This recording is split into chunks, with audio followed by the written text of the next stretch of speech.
दोस्तों, मेरा नाम मुश्ताक है और मैं झारखंड के एक छोटे से शहर में रहता हूँ। मुझे शराब पीने की आदत हो गई थी और एक रात मैं शराब पीकर अपने घर वापस लौट रहा था। लेकिन जिस ढाबे पर मैं शराब पीने के लिए जाया करता था, वो ढाबा मेरे घर से थोड़ी दूरी पर था, यही कोई 2 से 2.5 किलोमीटर दूर। मैं हर रोज़ रात में उस ढाबे पर शराब पीने के लिए जाता और रात के 11 बजे के आसपास वहाँ से लौटकर वापस आया करता था। लेकिन आज न जाने क्यों मेरे पेट में शराब पीने के बाद एकाएक ही दर्द उठने लगा और जब मैं अपने घर की तरफ बढ़ रहा था तो मुझे ढाबे वाले ने कहा कि तुम्हें इतनी रात को नहीं जाना चाहिए, आज रात इस ढाबे पर ही रुक जाओ। लेकिन मैंने उस ढाबे वाले की बात नहीं मानी। मैंने उससे कहा कि बस थोड़ा सा ही दर्द है, मैं अपने घर पहुंच जाऊंगा। इसके बाद मैं वहां से चलने लगा। लेकिन मुझे क्या पता था कि उस रात मेरा सामना एक ऐसी चीज़ से होने वाला है जो कि मुझे मौत के घाट भी उतार सकती थी। दरअसल जब मैं वहां से चलने लगा तो मैं यही कोई 1 से 1.5 किलोमीटर ही आगे बढ़ा हूँगा। मैं बस अपने घर पहुँचने ही वाला था कि तभी मुझे रास्ते में एक छोटा बच्चा खड़ा हुआ दिखाई दिया। वो बच्चा मेरे पास आकर मुझे कुछ इशारा कर रहा था।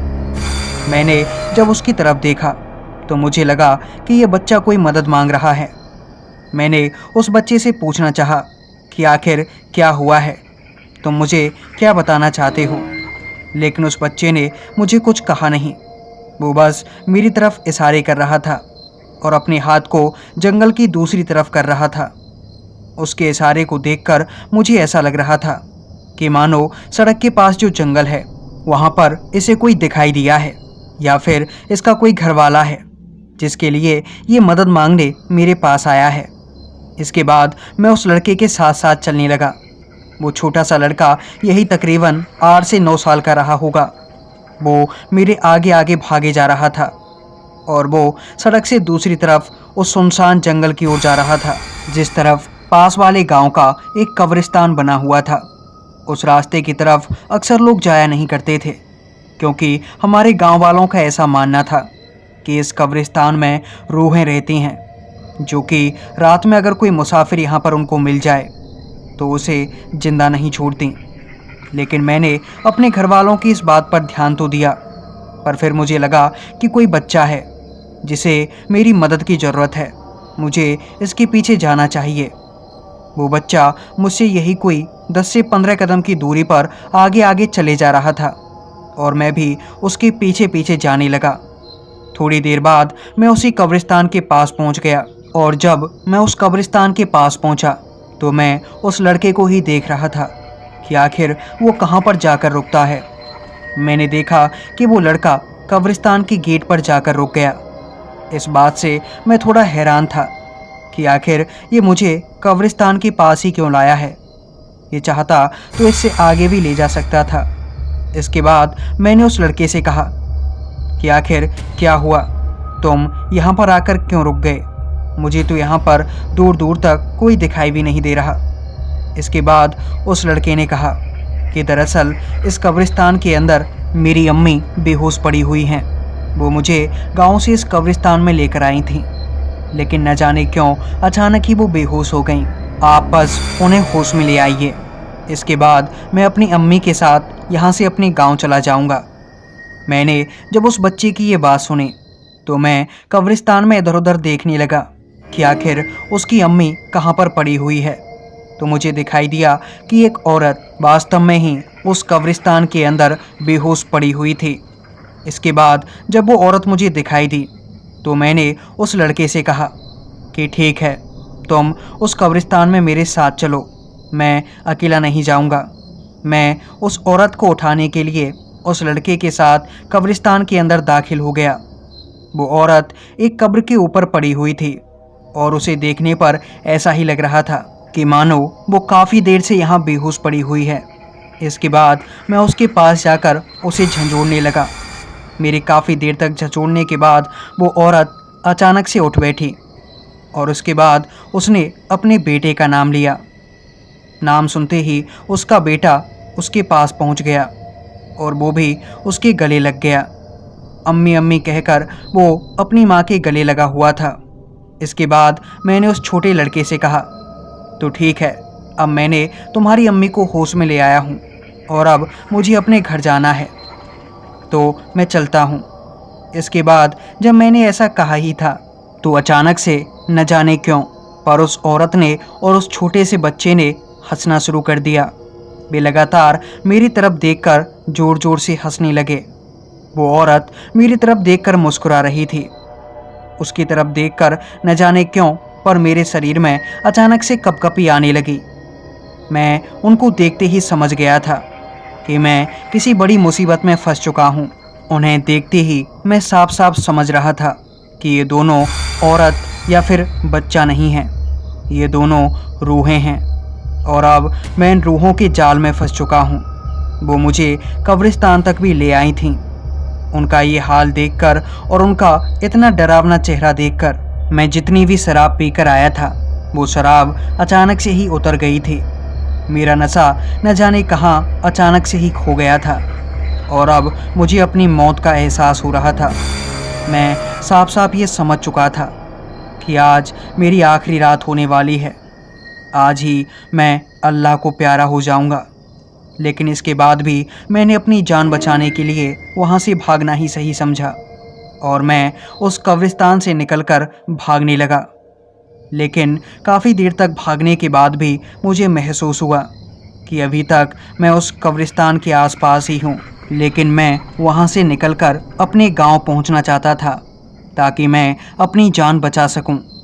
लेकिन भागते रहने के बावजूद भी मुझे कोई रास्ता ही दिखाई नहीं दे रहा था। मुझे ऐसा लग रहा था कि मानो मैं इस कब्रिस्तान के ही इर्द गिर्द घूम रहा हूँ। और वाकई में आज जब मैं सोचता हूँ तो मुझे लगता है कि उस रात मैं उस कब्रिस्तान के आसपास ही चक्कर लगाए जा रहा था। मैं ना तो अपने गांव के रास्ते की ओर बढ़ पा रहा था और ना ही उस पास वाले गांव के रास्ते की ओर। और थोड़ी देर तक भागने के बाद ही मेरी हिम्मत ने भी जवाब दे दिया था। मैं समझ गया था कि ये रूहें बहुत ताकतवर हैं और आज मैं इनका शिकार बनने वाला हूँ। इसके बाद मैं एक जगह पर ही खड़ा हो गया और जब मैं उस जगह पर खड़ा हुआ था तो मैंने देखा कि वो औरत जिसे अभी अभी मैंने उठाया था, वो औरत कब्रिस्तान की दीवार के ऊपर खड़ी हुई थी और वो छोटा बच्चा जो कि मुझे लेकर आया था, वो बच्चा हवा में झूल रहा था और ये दोनों मेरी तरफ ही देखे जा रहे थे। वो दोनों मेरी तरफ ऐसे देख रहे थे कि मानो मैं उनका कोई ऐसा शिकार हूँ जिसे वो नोच नोच कर खाने वाले हैं। मेरे मुंह से एक अल्फाज तक नहीं निकल पा रहा था। मैं डर के मारे कँपाए जा रहा था। इसके बाद उस औरत ने हंसते हुए मुझसे कहा, तुझे क्या लगता है तू बच जाएगा? नहीं, खा जाऊंगी तुझे। मरना होगा तुझे। उस औरत की ये डरावनी बात सुनकर मैं अचानक से बेहोश हो गया और फिर जब मेरी आंखें खुलीं तो मैं अपने घर पे था। मैंने अपने घर वालों से कहा कि आखिर मैं यहाँ तक कैसे पहुँचा। तब घर वालों ने मुझे बताया कि मैं शराब के नशे में कब्रिस्तान के पास पड़ा हुआ था और मेरे शरीर पर मिट्टी ही मिट्टी लगी हुई थी। तब मैंने अपने घर वालों से कहा कि मैं शराब के नशे में वहाँ नहीं पहुँचा था, बल्कि मेरे साथ जो हुआ मैंने अपने घर वालों को सब कुछ बता दिया। लेकिन घर वालों ने मेरी किसी भी बात पर यकीन नहीं किया, क्योंकि घर वालों को ऐसा लग रहा था कि मैं रूहों और जिन्नातों की बात सिर्फ इसलिए कर रहा हूँ ताकि मैं अपने शराब के इस गुनाह को छुपा सकूँ। लेकिन उन्हें क्या पता था कि मैं असलियत में सब कुछ हकीकत बता रहा था। इसके बाद 2-3 दिन तक सब कुछ ठीक रहा। मैं 2-3 दिन तक उस ढाबे पर फिर दोबारा नहीं गया। लेकिन फिर अचानक से एक रात जब मैं अपने घर पर ही सोया हुआ था तो रात के करीब 9-10 बजे के आसपास मुझे वही औरत और वही बच्चा दिखाई दिया। उस औरत ने उस समय मुझसे कुछ कहा तो नहीं, लेकिन वो मुझे काफ़ी डरावनी निगाहों से देख रही थी। उसकी आंखें चटक लाल थीं और वो छोटा लड़का उस औरत के कंधे पर बैठा हुआ था। इसके बाद उस छोटे लड़के ने कहा, अंकल, मेरी मदद करोगे? बस थोड़ी सी ही मदद चाहिए, कर दो। और इतना कहकर वो छोटा सा लड़का अचानक से उस औरत के कंधे से उछलकर मेरी छाती पर आ बैठा। और फिर इसके बाद मुझे कुछ भी याद नहीं। जब मेरी आंखें खुली तो मैंने देखा कि मैं एक मजार के अंदर एक मौलवी जी के सामने बैठा हुआ था। इस टाइम पर जब मैंने अपने शरीर की तरफ देखा तो मेरा शरीर काफ़ी दुबला पतला और काफ़ी ज़्यादा कमज़ोर था। मेरे शरीर के ऊपर सफ़ेद बाल आ गए थे। मुझे ऐसा लग रहा था कि मानो मैं बुढ़ा हो चुका हूँ और काफ़ी कमज़ोर भी। लेकिन आखिर ऐसा कैसे हो सकता है? एक रात पहले तो मैं बिल्कुल ठीक था। इसके बाद उन मौलवी जी ने हंसते हुए मेरी तरफ देखा और फिर उन्होंने मुझसे कहा कि अपने घर वालों को पहचान लो, क्या यही तुम्हारे घर वाले हैं? मैंने अपने भैया भाभी और अपने घर वालों की तरफ देखा और फिर मैंने हाँ में सिर हिलाते हुए उन मौलवी जी से कहा कि हाँ, यही मेरे घर वाले हैं। लेकिन फिर मैंने उनसे कहा कि आखिर ये मुझे क्या हो गया है? एक रात पहले तो मैं बिल्कुल ठीक ठाक था, लेकिन अब मैं इतना कमज़ोर, दुबला पतला और बूढ़ा कैसे हो गया? तब उन मौलवी जी ने हंसते हुए मुझसे कहा, बेटे, तुम कौन सी रात की बात कर रहे हो? तुम्हें बीमार हुए 8 साल हो चुके हैं और इन 8 सालों में तुमने जो जो कारनामे किए हैं वो काफ़ी डरावने थे। अगर तुम चाहो तो घर जाकर अपने घर वालों से उन किस्सों के बारे में सुन सकते हो कि आखिर तुमने क्या किया था और तुम कैसी कैसी हरकतें करने लगे थे। मुझे मालूम है कि तुम्हें पिछली 8 साल की बातें बिल्कुल भी याद नहीं। तुम्हारे घर वाले तुम्हें ये बातें बता देंगे, क्योंकि मेरे पास उतना टाइम नहीं है कि मैं तुम्हें विस्तार से वो सब कुछ बता सकूं जो तुमने किया था। इसके बाद मैंने अपने घर वालों की तरफ देखा, क्योंकि मुझे कुछ भी समझ नहीं आ रहा था कि आखिर ये मौलवी जी कह क्या रहे हैं। इसके बाद मैं अपने घर वालों के साथ अपने घर पहुंच गया। लेकिन जब मैं अपने घर पहुंचा तो वाकई में मेरा घर बदला बदला था। जिस तरह का कलर घर पर पहले हो रहा था अब बिल्कुल अलग था। घर की कुछ चीज़ें भी बिल्कुल बदल चुकी थीं। कई कई जगहों पर काफ़ी सारे पेड़ उगाए थे और आसपास के घर भी थोड़े अजीबोगरीब दिखाई दे रहे थे। मुझे मौलवी जी की बात पर वाकई में यकीन होने लगा कि शायद उन्होंने जो कहा वो सही तो नहीं। कहीं मुझे बीमार हुए वाकई में 8 साल तो नहीं बीत गए। इसके बाद जब मैं अपने घर पहुंचा तो मैंने अपने भैया और भाभी से सब कुछ पूछा। इसके बाद मेरे अब्बू, मेरी अम्मी और मेरे भैया भाभी, इन सभी ने मुझे बताया जो मेरे साथ पिछले 8 सालों में बीता था। दरअसल इन्होंने मुझे बताया कि 8 सालों से मैं अजीबोगरीब हरकतें करने लगा था। मैं रात को घर से बाहर निकल जाता और पास का जो कब्रिस्तान है उसके अंदर जाकर वहीं पर बैठ जाता। सारी सारी रात मैं उसी कब्रिस्तान के अंदर बैठा रहा करता था। और जब गांव वाले मेरे पास पहुंचते, क्योंकि कुछ दिनों के बाद मेरे घर वालों को भी मेरी इस हरकत के बारे में पता चल चुका था कि मैं उस कब्रिस्तान में जाने लगा हूँ। जब घर वालों को ये बात पता चली और जब वो मेरे पीछे पीछे उस कब्रिस्तान तक जाते थे तो मैं उन्हें देखते ही कभी किसी औरत की आवाज़ में और कभी किसी बच्चे की आवाज़ में गालियाँ देने लगता था। और मैं पूरी रात वहीं उसी कब्रिस्तान के अंदर रहा करता था। जैसे ही सवेरा होता तो मैं अचानक से बेहोश हो जाता और फिर घर वाले और गांव वाले मिलकर मुझे उठाकर लेकर आते थे और फिर मुझे अपने घर पर सुलाया करते थे। लेकिन घर पर आते ही मेरा व्यवहार और भी बुरी तरह से बदल जाता। घर आते ही मैं काफ़ी गुस्से में आ जाता और ज़मीन पर बैठकर अपने सर को हिलाने लगता। मैं अपने शरीर को बुरी तरह से तोड़ देता था। मैंने कई बार अपनी उंगलियों को और अपने हाथों को भी तोड़ दिया था। मैं अक्सर अपने घर वालों को, अड़ोसियों पड़ोसियों को, सभी को गालियां निकाला करता। और हैरानी की बात तो ये थी जो उन्होंने मुझे बताई कि मैं अपने घर आते ही अपने कपड़े उतार दिया करता था और पूरे घर में नंगा होकर घूमा करता था। ये बात सुनकर मेरे भी होश उड़ गए कि मैंने ऐसी हरकतें की थीं और जिनके बारे में मुझे पता तक नहीं था। मेरे घर वालों ने मुझे बताया कि मैं पिछले 8 सालों के अंदर जैसे बिल्कुल पागल हो गया था।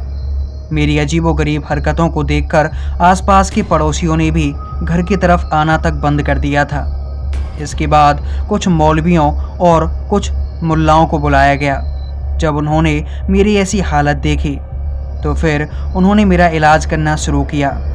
वो कभी मेरे ऊपर कोई जिन्नात का साया बताते तो कभी किसी खबीस का, लेकिन उनमें से कोई भी मेरा इलाज नहीं कर पाया। इसके बाद 2-3 मुल्लाओं ने मिलकर मुझे मज़ार में बुलाना शुरू कर दिया और मैं मुल्ला और मौलवियों के साथ ही रहने लगा। घर वालों ने बताया कि तकरीबन 2 साल तक मैं एक मज़ार के अंदर ही रहा था और उस मज़ार के अंदर ही मेरा इलाज चला। उस इलाज के दौरान भी मैंने काफ़ी सारी अजीबोगरीब हरकतें की थीं। कई मौलवियों को मैंने काफ़ी ज़्यादा चोटें भी पहुंचाई थीं क्योंकि मैं बिल्कुल पागल जैसा हो गया था। इसके बाद ये मौलवी जी मुझे मिले और इन मौलवी जी ने पिछले 3-4 साल तक मेरा इलाज किया। इसके बाद आज जाकर मैं कहीं ठीक हुआ हूँ। और फिर उन मौलवी जी ने मेरे घर वालों से कहा था कि इसके बाद इसे कभी भी शराब नहीं पीनी। अगर ये कभी भी शराब पीता है तो फिर से वही रूहें इसके शरीर पर कब्जा बना लेंगे और फिर ये और भी ज़्यादा बीमार हो जाएगा। हो सकता है कि इस बार इसकी जान भी चली जाए क्योंकि वो रूहें इतनी ज़्यादा ताकतवर हैं कि इस बार इससे कोई गलती हुई तो हम चाहकर भी इसे नहीं बचा पाएंगे और वो रूहें इसे अपने साथ ले जाएंगी। ठीक वो दिन है और आज का दिन है। मैंने आज तक कभी दोबारा शराब नहीं पी और आज मैं बिल्कुल ठीक हूँ। तो दोस्तों, ये थी मुश्ताक जी की कहानी, जिन्होंने ये कहानी मेरे साथ व्हाट्सएप पर शेयर की थी। आपको ये कहानी कैसी लगी कमेंट सेक्शन में ज़रूर बताएं। चलिए बढ़ते हैं आज की दूसरी कहानी की ओर। दोस्तों, मेरा नाम विनय कुमार वर्मा है और मैं हरियाणा के एक छोटे से शहर का रहने वाला हूँ। मैं अपनी एग्जैक्ट लोकेशन आपको नहीं बता सकता क्योंकि ये घटना ही कुछ ऐसी है जिसके बारे में मेरे आसपास के लगभग सभी लोग जानते हैं। तो मैं आपको सीधा उस घटना के बारे में बताता हूँ जो कि काफ़ी ज़्यादा डरावनी है। दरअसल एक रात की बात है, मैं अपने घर की छत पर सोया हुआ था कि तभी अचानक से काफ़ी तेज़ आवाज़ आती है। ये आवाज़ ऐसी थी कि मानो कोई एक्सीडेंट हुआ हो। ये आवाज़ सुनकर मैं अपनी चारपाई से उठा और उठने के बाद जब मैंने अपनी छत से झांक कर देखा तो दिखाई दिया कि पास के ही हाईवे पर वाकई में एक भयानक एक्सीडेंट हुआ था। ये देखकर मैं अपनी घर की छत से नीचे उतरा और काफ़ी तेज़ी से घर से निकलकर उस जगह पर पहुंच गया जहां पर एक्सीडेंट हुआ था। दरअसल वहां पर अब भीड़ इकट्ठा हो चुकी थी और काफ़ी सारे लोग एक बस के अंदर से लोगों को बाहर निकाल रहे थे और मैं भी उन लोगों को बाहर निकालने में लग गया जो कि उस बस के अंदर फंसे हुए थे। लेकिन हैरानी की बात तो ये थी कि उस बस में तकरीबन 20 लोग निकले, जिनमें से लगभग 12 से 13 लोग मरे हुए थे और जो बचे थे वो लोग ऐसी हालत में नहीं थे कि वो कुछ भी बोल पाएँ। जल्दी से एम्बुलेंस बुलाई गई और फिर बाकी के लोगों को और उन लाशों को एम्बुलेंस के ज़रिए हॉस्पिटल पहुंचा दिया गया। लेकिन इसके बाद हैरानी की बात तो ये थी कि जिस जगह पर बस की ड्राइविंग सीट होती है उस जगह से किसी को भी निकाला नहीं गया था और ना ही वहाँ पर कोई मौजूद था। मतलब ये साफ जाहिर था कि बस का ड्राइवर कहीं रह गया है या फिर शायद ये बस बिना ड्राइवर के ही चल रही थी। जब लोगों को लगा कि शायद बस का ड्राइवर एक्सीडेंट होने से पहले ही इस बस से नीचे तो नहीं कूद गया, तो ये सोचकर लोगों ने इधर उधर बस के ड्राइवर को ढूंढना शुरू कर दिया और फिर बस से पीछे लगभग 200 से 300 मीटर जाने के बाद वो ड्राइवर वाकई में रोड पर पड़ा हुआ मिल भी गया। वो ड्राइवर एक जगह पर पड़ा हुआ था। जब उसके पास लोग पहुंचे तो उन्होंने उस ड्राइवर को देखा। उस ड्राइवर के शरीर पर हल्की फुल्की चोटें थीं क्योंकि वो उस बस से कूद चुका था। इसके बाद लोग उसके पास जाकर खड़े हो गए और लोगों ने उससे पूछताछ करना शुरू कर दिया कि आखिर एक्सीडेंट कैसे हुआ था। उन लोगों में से मैं भी एक था और मैंने उस ड्राइवर से पूछा कि आखिर एक्सीडेंट कैसे हुआ था। तब उस ड्राइवर ने हम सभी लोगों को बताया कि दरअसल उसके साथ एक भयानक हादसा हुआ था और ऐसा हादसा उसने अपनी ज़िंदगी में कभी नहीं देखा। इसके बाद हम लोगों ने उससे कहा कि आखिर ऐसा क्या हुआ था जिसकी वजह से इस बस का एक्सीडेंट हो गया और तुम्हें बस से नीचे ही कूदना पड़ा। इसके बाद उस ड्राइवर ने जो बताया उसे सुनने के बाद आप भी सदमे में रह जाओगे। दरअसल उस ड्राइवर ने कहा कि दरअसल जब एक्सीडेंट हुआ उससे थोड़ी देर पहले ही हम बस के अंदर तकरीबन 20 से 22 लोग थे। मैं बस चलाए जा रहा था और जो बस का कंडक्टर था वो बस में इधर उधर घूम रहा था। तभी अचानक से मुझे सामने एक लड़की खड़ी हुई दिखाई दी। वो हाथ देकर बस को रोकने का इशारा कर रही थी। उसे देखकर मैंने बस रोक ली और फिर वो लड़की बस के अंदर आकर बैठ गई। जब वो बस के अंदर आकर बैठी तो कुछ लोगों ने मुझसे कहा भी था कि आखिर तुमने बस को रोका क्यों और फिर अचानक से चालू करके चल भी दिए। ना तो कोई अंदर आया और ना ही कोई बाहर गया।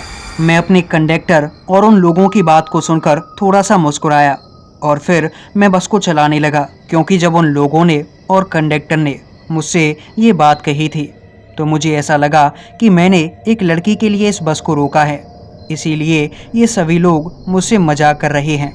इसके बाद मैं बस चलाता गया, लेकिन लगभग 2 से 3 किलोमीटर तक बस चलाने के बाद भी मुझे लगा कि कंडक्टर बस इधर उधर घूमे जा रहा है। उसने अभी तक उस लड़की की टिकट नहीं काटी थी जिसको मैंने कुछ देर पहले बस के अंदर बिठाया था। फिर मैंने कंडक्टर की ओर इशारा किया और फिर कंडक्टर को अपने पास बुलाया। इसके बाद मैंने उससे कहा, अरे क्या हुआ भाई, लड़की सुंदर है तो क्या टिकट नहीं काटनी क्या उसकी? मेरी ये बात सुनकर उस कंडक्टर ने मुझसे कहा, अरे कौन सी लड़की यार, आज तू क्यों मजाक कर रहा है? कभी बस को रोक देता है, कभी बोलता है कि लड़की की टिकट नहीं काटी। मजाक मत कर, अब जल्दी चले यार। कंडक्टर की ये बात सुनकर मेरे चेहरे पर मुस्कान आ गई। मुझे लगा कि आज कंडक्टर वाकई में मजाक के मूड में है और ये सब कहकर कंडक्टर वापस से पीछे की तरफ चला गया। इस बार मैं ये समझ चुका था कि कंडक्टर मुझसे मजाक कर रहा है और मैं अब बस के शीशे से बार बार पीछे की तरफ ही देखे जा रहा था। मैं शीशे में झांककर यही देखना चाहता था कि आखिर कंडक्टर कब तक उस लड़की की टिकट नहीं काटता है। और इसके बाद मैंने देखा कि कंडक्टर ठीक उसी सीट के पास आकर खड़ा हो गया जिस सीट पर वो लड़की बैठी हुई थी। मैं शीशे में झांककर साफ साफ कंडक्टर को और लड़की को देख पा रहा था। वो लड़की भी मेरी तरफ ही देख रही थी और मैं उन दोनों की तरफ, यानी कि कंडक्टर और उस लड़की की तरफ। इसके बाद मैं उस कंडक्टर को बुलाकर उससे कहना चाहता था कि खुद तो उस लड़की के पास ही खड़ा हुआ है और मुझसे आकर कह रहा है कि कौन सी लड़की, किस लड़की का टिकट काटूं। मैं कंडक्टर को अपने पास बुलाकर उससे ये सब कहना ही चाहता था, लेकिन तभी टोल टैक्स आ गया और मेरा पूरा ध्यान टोल टैक्स की तरफ ही चला गया। फिर जब टोल टैक्स से मैं बाहर निकला तो मेरा ध्यान फिर से उसी कंडक्टर की ओर गया, लेकिन इस बार हैरानी की बात तो ये थी कि कंडक्टर ठीक उसी सीट पर बैठा हुआ था जिस सीट पर वो लड़की आकर बैठी थी। लेकिन इससे भी हैरानी की बात ये थी कि वो लड़की अब उस सीट पर मौजूद नहीं थी, उस पर केवल वो कंडक्टर ही बैठा था। मैंने झटके के साथ अपनी बस रोक दी और फिर मैं पीछे की ओर देखने लगा। मैंने देखा कि वो लड़की बस में किसी भी सीट पर नहीं थी। इसके बाद मैंने कंडक्टर और लोगों से पूछा कि अभी अभी इस सीट पर जो लड़की बैठी थी वो आखिर कहाँ उतर गई? कहीं हम टोल टैक्स के पास रुके थे वहीं पर तो नहीं उतर गई? तो मेरी ये बात सुनकर सभी यात्रियों ने और कंडक्टर ने हंसना शुरू कर दिया।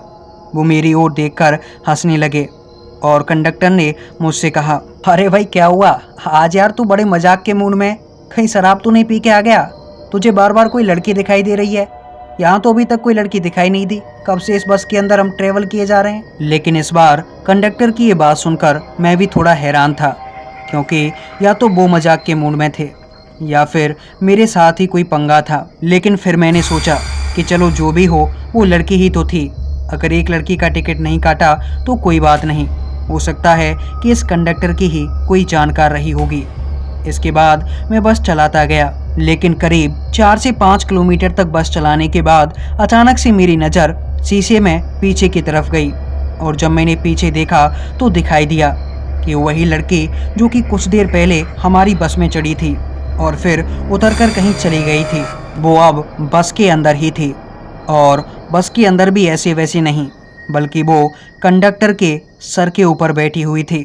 कंडक्टर सीट पर बैठा हुआ था और वो लड़की कंडक्टर के सर के ऊपर। ये देखकर मैं थोड़ा सा डर गया और मुझे अजीब भी लगा। मैं उस लड़की की तरफ ही देखने लगा और वो लड़की भी मेरी तरफ ही घूरे जा रही थी। इसके बाद अचानक से वो लड़की मेरी तरफ देखते देखते एक बूढ़ी औरत के रूप में बदल गई, जिसे देखकर मैं पहचान गया कि ये कोई बूढ़ी औरत या कोई लड़की नहीं है, बल्कि ये एक डायन या चुड़ैल है। और उसे देखकर मैं जोर से चीख उठा। मेरी चीखने की आवाज़ सुनकर अचानक से कंडक्टर मेरे पास आया और उसने मुझसे कहा कि आखिर क्या हुआ। तब मैंने उससे कहा कि तुम्हारे ऊपर डायन बैठी हुई है। मैंने उससे इतना कहा ही था और फिर मेरे कंडक्टर ने पीछे मुड़कर देखा, तभी वो डायन उसे भी दिखाई दी। वो डायन उसे और मुझे ही नहीं, बल्कि बस के हर एक यात्री को दिखाई दे रही थी। उसे देखते ही अचानक से बस के अंदर अफरा तफरी मच गई और लोगों ने चीखना चिल्लाना शुरू कर दिया। मैं बस को रोकना चाहता था और मैंने अपना पैर ब्रेक के ऊपर ही रखा था कि फिर मुझे पता चला कि ब्रेक फेल हो चुके थे और मैं बस को कंट्रोल भी नहीं कर पा रहा था। मैंने स्टीयरिंग को इधर उधर मोड़ने की कोशिश की, लेकिन तभी मुझे पता चला कि स्टीयरिंग अपने आप ही इधर उधर मुड़ रही थी और बस अपने आप ही चले जा रही थी। मैं वहाँ से खड़ा हो गया और जब मैं ड्राइविंग सीट से खड़ा हुआ तो मैंने देखा कि वो औरत मेरे बिल्कुल पास खड़ी हुई थी। उस चुड़ैल को अपने पास खड़ा हुआ देख मैं ड्राइविंग सीट पर दोबारा बैठ गया, क्योंकि अब मैं बस को रोकना चाहता था, क्योंकि मुझे डर था कि कहीं बस का एक्सीडेंट ना हो जाए। लेकिन मैं बस को कंट्रोल नहीं कर पा रहा था। हमारी ये बस अपने आप ही चले जा रही थी। इसके बाद मैंने देखा कि उस डायन ने मेरा जो कंडक्टर था उसकी गर्दन को पकड़कर उसकी दोनों आंखें बाहर निकाल लीं और इसके बाद उसने पीछे जाकर कई यात्रियों की आंखें भी बाहर निकाल दी। मैं ये देखकर काफ़ी बुरी तरह से डर गया। मैं समझ चुका था कि चाहकर भी मैं इस बस को ना तो रोक पाऊंगा और ना ही कंट्रोल कर पाऊंगा, और इसीलिए मैंने डर के मारे ड्राइविंग सीट से नीचे की ओर छलांग लगा दी। मैं अपनी जान बचाना चाहता था। और इसके बाद मैंने देखा कि काफ़ी दूर जाकर मेरी बस का एक बुरा एक्सीडेंट हो गया और इसके बाद तुम लोग यहाँ पर आ गए। उस ड्राइवर ने काफ़ी डरते डरते ये बातें बताई थीं। उसका शरीर भी खून से लथपथ पड़ा था, उसे भी काफ़ी गहरी चोटें आई थीं। हम लोगों ने हालांकि उसकी इस बात पर यकीन नहीं किया और उसे हमने पुलिस के हवाले कर दिया। पुलिस उस ड्राइवर को पुलिस स्टेशन लेकर गई और जो मरीज़ थे जिनका एक्सीडेंट हुआ था उन्हें एम्बुलेंस पहले ही लेकर जा चुकी थी। बाद में हमें पता चला कि उन लोगों में से जिनको हमने एम्बुलेंस में बिठाकर हॉस्पिटल भेजा था उनमें से कोई भी जिंदा नहीं बचा और वाकई में उनमें से कुछ लोगों की आंखें बाहर निकली हुई थीं, कुछ की आंखें ही गायब थीं। लेकिन उसी दिन के बाद से हमारे घर के सामने वाले उस हाईवे पर काफ़ी ज़्यादा एक्सीडेंट होने लगे। एक्सीडेंट ठीक उसी जगह पर होते थे जिस जगह पर उस बस का एक्सीडेंट हुआ, और ये एक्सीडेंट आज भी हो रहे हैं। और काफ़ी सारे लोग कहते हैं कि हमें एक औरत दिखाई दी जो कि हमें रोकने की कोशिश कर रही थी और फिर न जाने कैसे हमारा एक्सीडेंट हो गया, हमें भी नहीं पता। तो दोस्तों, ये थी विनय कुमार वर्मा की कहानी। ये कहानी आपको कैसी लगी नीचे कमेंट सेक्शन में कमेंट करके ज़रूर बताएं। ये 2 कहानियाँ थीं जो कि मेरे साथ मेरे सब्सक्राइबर्स ने शेयर की थीं। मुझे नहीं पता कि इन कहानियों को मैंने अच्छे से एक्सप्लेन किया भी है या नहीं, लेकिन ये कहानियाँ आपको कैसी लगीं कमेंट सेक्शन में अपनी राय ज़रूर दें। और अगर आपके पास भी कोई ऐसी कहानी या फिर ऐसा कोई इंसिडेंट है जो कि आप मेरे साथ शेयर करना चाहते हैं तो स्क्रीन पर आपको मेरा व्हाट्सएप नंबर मिल जाएगा और वीडियो की डिस्क्रिप्शन में भी आपको मेरा व्हाट्सएप नंबर, ईमेल आईडी और बाकी की इन्फॉर्मेशंस मिल जाएंगी। आप चाहें तो अपनी कहानी मेरे साथ शेयर कर सकते हैं। आपकी कहानी को भी जल्दी ही इस चैनल पर शामिल किया जाएगा। तो चलिए मिलता हूँ आपसे किसी एक और अगली वीडियो में। खैर, आप देख रहे थे बैक हॉरर मेरे यानी केपी चौधरी के साथ।